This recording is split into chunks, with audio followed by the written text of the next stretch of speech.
tuerie d'Annapolis, une haine tenace qui se termine dans le sang. Un mémorial a été érigé en mémoire des 5 employés du Capital Gazette à Annapolis. Reuters, Léa Millis, cette attaque a choqué la conscience de notre nation, emplit nos cœurs de tristesse, a réagi Donald Trump au lendemain de la tuerie dans un petit journal local de la côte est des États-Unis à Annapolis. 5 personnes ont été tuées par un homme qui vouait depuis des années une haine contre ce journal. Avec notre correspondant aux États-Unis, Éric de Salve depuis la Maison-Blanche, Donald Trump, d'ordinaire si prompt à faire des médias l'une de ses cibles favorites, adresse ses condoléances aux familles des victimes. Comme tous les Américains, déclare-t-il, les journalistes devraient pouvoir travailler sans craindre ce type d'attaque sanglante. Before going any further today, he wants to address the horrific shooting that took place yesterday at the Capital Gazette newsroom in Annapolis, Maryland. 10 attaques shocked the conscience of our nation, and filled our hearts with grief. pic.twitter.com/lalk04b Donald J. Trump, @Real Donald Trump, 29 juin 2018. Au lendemain du drame d'Annapolis, le profil du tueur se précise. Sa photo s'affiche sur tous les écrans de télévision, celle d'un homme blanc aux cheveux longs, âgé de 38 ans et décrit comme solitaire et intelligent, mais particulièrement haineux, notamment sur les réseaux sociaux. En 2011, Jarod Ramos avait été condamné pour harcèlement contre une ancienne camarade de lycée.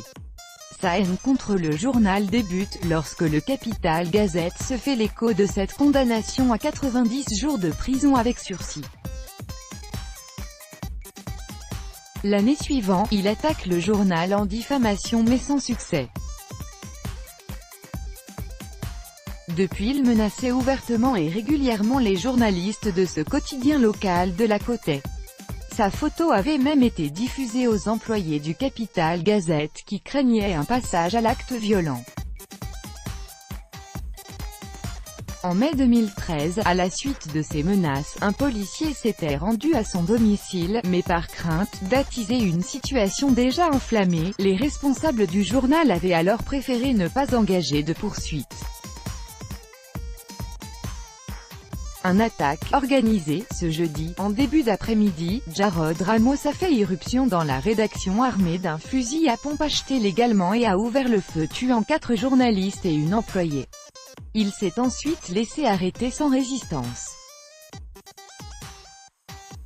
Une attaque organisée, avec le blocage d'une porte de sortie, a détaillé le procureur général Wes Adams, ajoutant que le suspect avait utilisé une approche tactique pour pourchasser et abattre les victimes innocentes.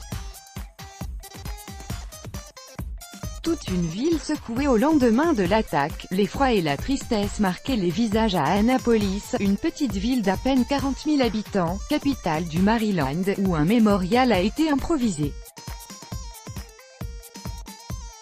Les rescapés de la fusillade ont tenu, dès le jeudi soir, à publier une édition du journal le lendemain pour rendre hommage à leurs collègues tués. Je ne sais pas quoi faire d'autre à part ça, avait expliqué un journaliste, Chase Cook à l'AFP. Un journal ne meurt jamais. Voici la une du quotidien local d'Annapolis après la fusillade dans ses locaux. 4 journalistes et une assistante commerciale sont morts dans l'attaque. pic.twitter.com/c2f59vx5zl Michael Bloch, @MickBloch, 29 juin 2018. Le journaliste Phil Davis, l'un des premiers à avoir alerté de l'attaque qui se déroulait dans les locaux de son journal, continue de faire part de sa tristesse et de sa consternation sur les réseaux sociaux.